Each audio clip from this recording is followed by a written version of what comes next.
Distinguish between road, railways, water and air transport. ठीक है, ये 5 मार्क का एग्जाम में डिस्टिंग्विश आ सकता है। इसके मेरिट्स लिमिटेशंस भी बहुत इजी है। Let us start. Road transport क्या है? ये एक ऐसा मीन्स ऑफ ट्रांसपोर्ट है जो ग्राउंड या जमीन के थ्रू गुजरता है। ठीक है। रेलवे ट्रांसपोर्ट क्या है? ये एक ऐसा ट्रांसपोर्ट है through use of railway lines and train. ठीक है।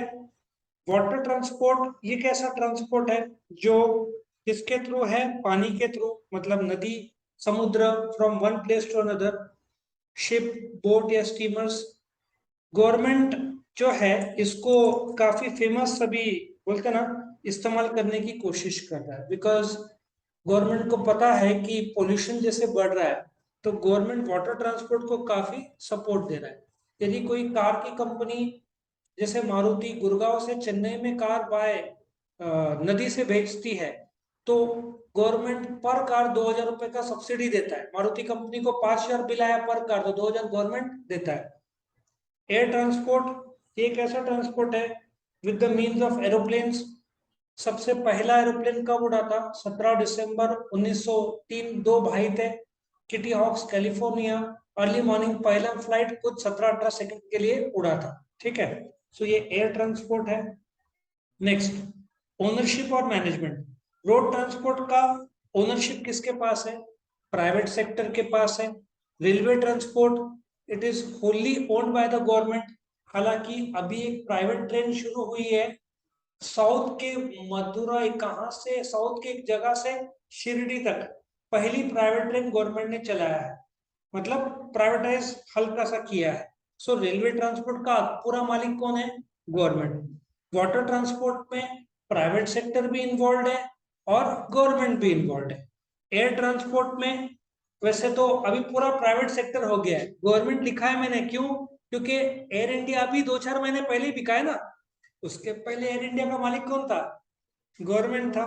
So private sector and the government, लेकिन फिलहाल की हालत में गवर्नमेंट एयर ट्रांसपोर्ट का मालिक नहीं रहा। एयर इंडिया को किसने खरीद लिया है? टाटा ग्रुप ने खरीद लिया है। ठीक है। इन्वेस्टमेंट, रोड ट्रांसपोर्ट में लिमिटेड इन्वेस्टमेंट है, तुमको रास्ते बनाने हैं। अभी ये 3 महीने में हर रोज करीबन 22 किलोमीटर के रास्ते बने हैं। वैसे पीक टाइम में 45-50 किलोमीटर डे तक इंडिया ने बनाया है। रेलवे ट्रांसपोर्ट में इन्वेस्टमेंट बहुत हैवी लगता है। रेलवे के कंपार्टमेंट आते हैं ना, बोगी बोलते हैं। एक बोगी का कॉस्ट कितना पड़ता है? कोई आइडिया? 2 करोड़ रुपए लगता है सिर्फ एक बोगी का। सो बहुत हैवी इन्वेस्टमेंट है। एक तो रेलवे बनाना, उसके बाद ट्रैक्स बनाना, और जो जहां से रेलवे आते हैं, रेलवे स्टेशन, वो बहुत कॉस्टली है बनाना। ठीक है। वाटर ट्रांसपोर्ट, वैसे तो शिप का कॉस्ट है, नैसर्गिक वाटरवेज है, तो तुम्हारा इन्वेस्टमेंट थोड़ा रास्ते बनाने का नहीं रहता है, वो तो नैसर्गिक है, बट शिप का कॉस्टिंग बहुत ज्यादा जाता है। और एयर ट्रांसपोर्ट तो हैवी है, तुम्हारा एरोप्लेन्स, फिर एयरपोर्ट, एटीसी, उसके आजू बाजू बिल्डिंग नहीं चाहिए, कितनी बड़ी जगह चाहिए, तो एयरपोर्ट बनाना आज मजाक नहीं है। ठीक है। सो ये एयर ट्रांसपोर्ट था। Investment, carrying capacity, road transport में एक बस कितने लोग को लेके जाएगी? 40, 50, 60, 100। रेलवे दिन में 1 करोड़ के ऊपर लोग ट्रैवल सफर करते हैं, तो कैरिंग कैपेसिटी रेलवेज का बहुत ज्यादा है। और वाटर ट्रांसपोर्ट का ऐसा बोल सकते हैं रेलवे से कम है, बट रोड से ज्यादा है। बड़ी शिप में बहुत सारे लोग जा सकते हैं। और एयर ट्रांसपोर्ट में प्लेन में कितने लोग बैठेंगे? 150, 200, 250, 300, 500। एयरबस A380 जो दुनिया का सबसे बड़ा प्लेन है, उसमें ऊपर भी डेक है एक है, और 200 बढ़ा दो, 1,000 के ऊपर तो बहुत मुश्किल होगा। तो एयर ट्रांसपोर्ट में कैरिंग कैपेसिटी लिमिटेड है। फ्रेट, भाड़ा, यहां से मुंबई जाओगे तो 5 से 8 हजार रुपए लगेगा, शॉर्ट डिस्टेंस के लिए अच्छा है। रेलवे तुम्हारे पेट्रोल, जो मेजोरिटी तो शिप रेलवे से आते हैं, ठीक है ना, तो लॉन्ग डिस्टेंस के लिए रेलवे का ट्रांसपोर्ट बहुत अच्छा है।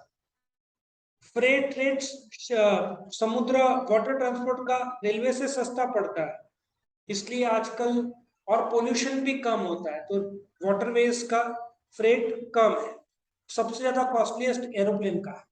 फॉर एग्जाम्पल तुम यहाँ से बॉम्बे का जेएनपीटी पोर्ट से अमेरिका में 20 फीट कंटेनर भेजोगे, उस कंटेनर में तुम्हारा कार्गो होगा, तो तुम्हारा ट्रांसपोर्टेशन कॉस्ट करीबन 2 से 2.5 लाख रुपया होगा, सिर्फ ट्रांसपोर्टेशन कॉस्ट। और वही कंटेनर एरोप्लेन से भेजोगे तो तुमको करीबन 15 लाख रुपए लगेगा। सो सबसे कॉस्टलीस्ट कौन सा है? Air transport. ज्यादातर तुम्हारे जो आईफोन्स हैं ये सब कहाँ से आते हैं? डायमंड्स है, ये सब एयर ट्रांसपोर्ट से आते हैं। बाकी कार, ये सब चीजें, कंटेनर जो ट्रेन के बोगी रहते हैं, ये सब शिप से भेजते हैं। ठीक है। स्पीड, रोड ट्रांसपोर्ट का स्पीड कम रहता है, रेलवे का रोड से फास्टर रहता है। और अभी तो बुलेट ट्रेन भी आनी है इंडिया में, अभी स्पीड निरंतर बढ़ते जा रहा है। सबसे स्लोएस्ट क्या रहेगा? Water transport. शिप का क्या स्पीड से मेजर करते हैं? Knots, KNOTS। और एयर का, it is the fastest mode of transport. 500 से 700 किलोमीटर पर आवर पैसेंजर जो एयरक्राफ्ट है इंडिया में, करीबन ऐसे सोचो 700 एरोप्लेन है कमर्शियल जो है। अमेरिका का एक company I think United airline, उसके पास अकेले के पास 1000 से 1200 प्लेन है। अपने सारे companies IndiGo, Go Airways, SpiceJet, AirAsia, Vistara, और अभी नया खुला आकाशा, और जेट एयरवेज वापस चालू कर रहा है, इन सब का मिलाकर 700-800 के पर नहीं बढ़ रहा है। लेकिन एरोप्लेन लोग भाड़े पे ज्यादातर ले रहे हैं, कुछ लोग खरीद रहे हैं। ठीक है। सो स्पीड फास्टेस्ट किसका है? एरोप्लेन का।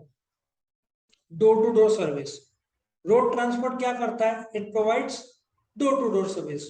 घर, जैसे ट्रक आ गया तुम्हारे घर के इधर सामान लेके, रेलवे डोर टू डोर नहीं, रेलवे स्टेशन में आएगा, वहां से या तो तुम ले जाओ या अमेजन होगा तो तुम्हारे घर तक पहुंचा देगा। Ship door to door provide नहीं करती, एरोप्लेन डोर टू डोर। सिर्फ डोर टू डोर कौन प्रोवाइड करता है? Road transport. करेक्ट।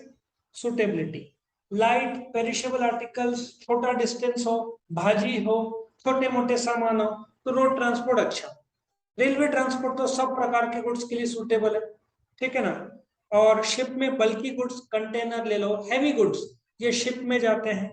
और एयर ट्रांसपोर्ट में लाइट, डेलिकेट, वैल्यूएबल और पेरिशेबल।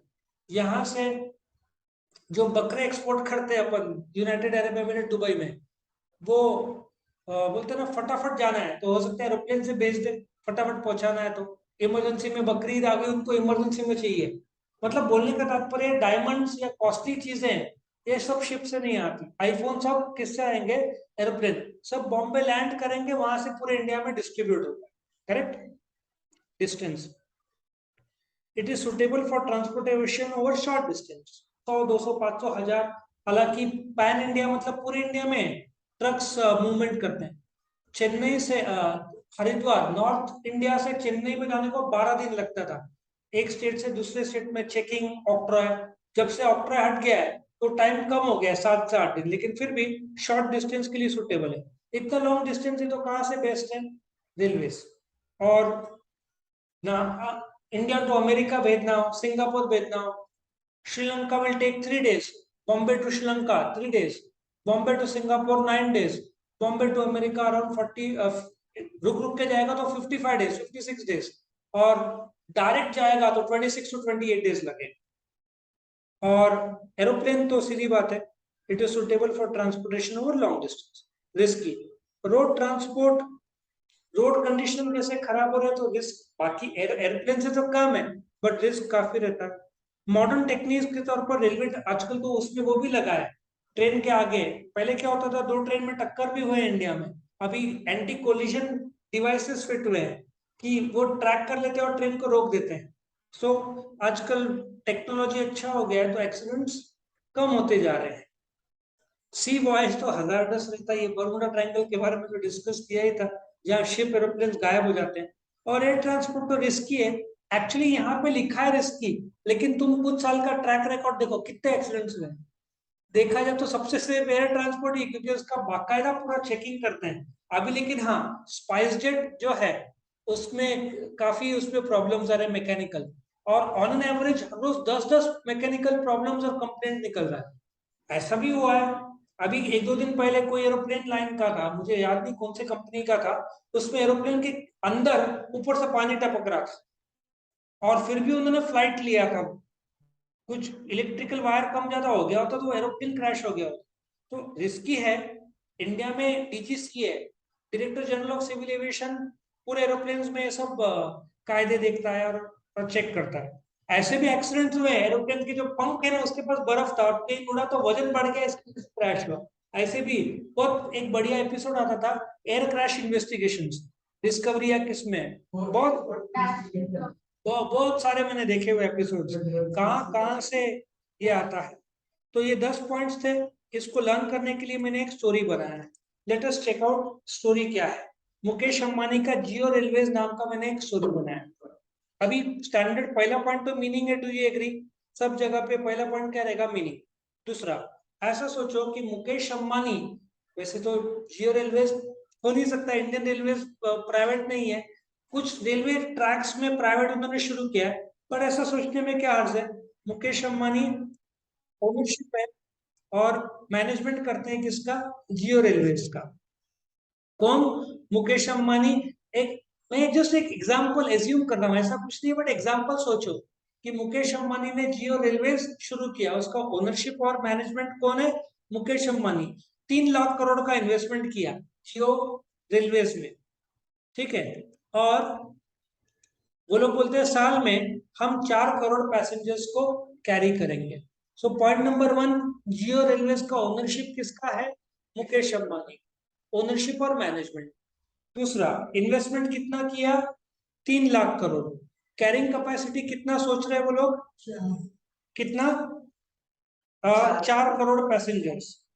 अब जैसे ही ट्रेन इसके बीच में आती है, ब्रिज के बीच में आती है, एम्प्लॉइज जाते हैं और बोलते हैं पैसेंजर्स को टिकट के पैसे निकालो वरना खुद जाओ, खुद के पहुंचो सामने वाले साइड। फ्रेट मांगते हैं, फ्रेट मतलब भाड़ा मांगते हैं, कि पैसेंजर को बोलते हैं ट्रेन रुक गई है भाई, अब निकालो टिकट के पैसे।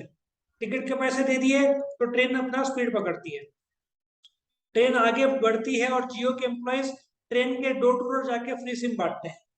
पॉइंट नंबर 1 क्या है? जियो रेलवेज का मालिक कौन है? मुकेश अंबानी।